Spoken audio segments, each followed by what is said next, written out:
thing I was most hesitant about, I had no idea what I was doing. I didn't necessarily feel like I was gifted with teens. I thought, I'm not a good enough Christian right now. I need to wait until, I know more about the Bible, till I'm an expert about it, because what do I have to offer these kids? Are these kids gonna like me? Is this gonna be like super awkward? I don't know, being vulnerable with these kids, showing them the mistakes that I've made, showing that I'm not perfect in Christ, and feeling like I don't know enough. Mainly it was time and commitment. Wondering if this would be time consuming. Having a busy calendar, wanting to be sure that I was able to commit. That I wouldn't have enough time, that my schedule wouldn't allow it. I have 3 young boys, 7, 4, and 1.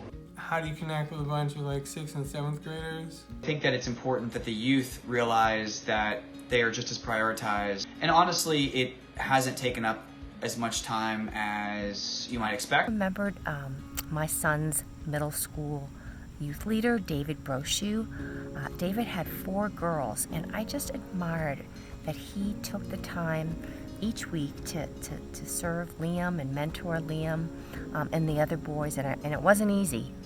And I appreciated that, and I remembered that, and wanted to give back, and remembering that inspired me.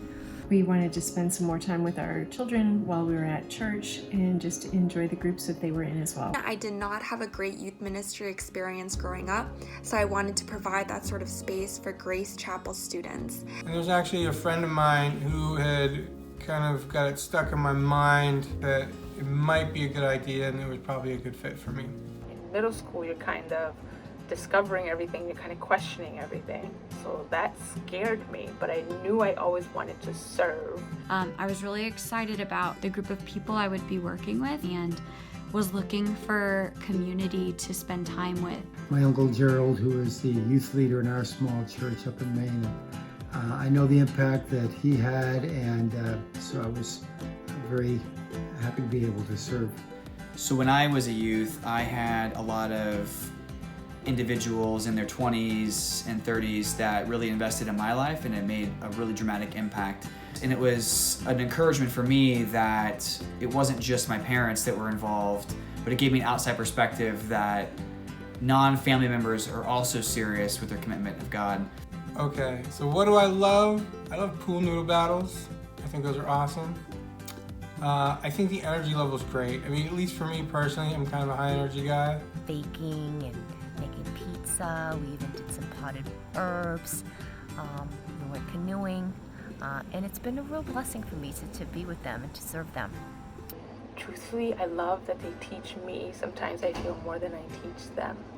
They have taught me so much about loving God. Me just being there as their anchor when they need me has just truly made me appreciate how to just be grateful. They are able to just so well express themselves and just share with each other. It's inspiring. We're fortunate enough to be able to witness not only our own kids, but also their friends and throughout the different stages. They've taught me patience and grace beyond my expectation. They've taught me what it means to embrace the unknown and the mystery of God. I think students are very good at asking the what ifs, the hows, and the whys of the world, and oftentimes we want to run away from those questions, but they've been so good about asking them and creating a culture of discussion, and I'm really grateful for that. I think teenagers are very good at challenging the status quo and the norms of our culture, and sometimes that makes us feel really uncomfortable because sometimes we go along with what culture expects of us. But I think those type of questions that they ask are ones that really help our faith to be deeply rooted in God, and that makes our faith more genuine as well.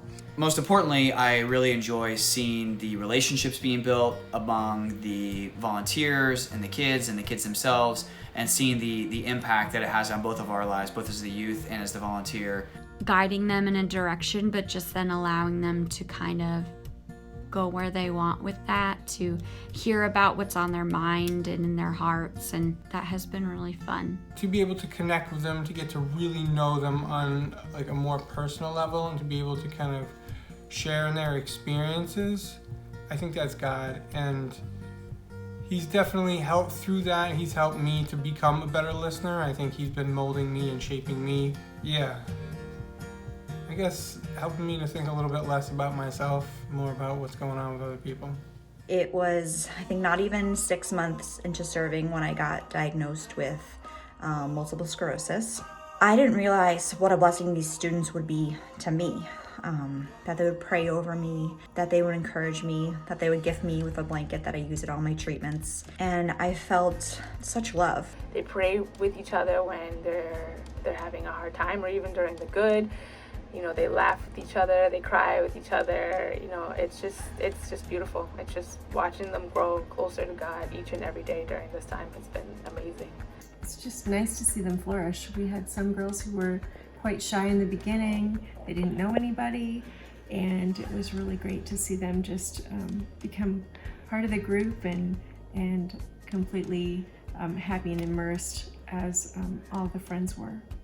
Every week, these kids continue to come back because they value the relationships they're building, they value the relationship with God, and it tells me that God is still working. It has been a learning experience for me. It has challenged me both in my own spiritual walk and also how to lead others in their spiritual walk. You may find yourself getting embarrassed more times than you'd like to be. I can tell you that from personal experience, but you'll feel well supported by staff, and you'll feel God's humor and love in ways that you've never experienced before through these teenagers. If you're thinking about it and you've felt that tugging and that pulling at your heart to serve, you know that it's a need, and I think that's what really called me as well. I heard Sunday after Sunday, you know, we need more youth leaders, and just kept making excuses about why not. Don't be afraid. If anything, just try it out. This virtual season is a perfect time to try it out because we're meeting in smaller groups and there's more or less meeting together, so you have that support of multiple leaders there with your group. Well, you will be surprised what God will do through you for these kids, but even more so what they'll do for you and what this opportunity will bring you in terms of your relationship with God and just the many blessings that they have over my life. Thanks.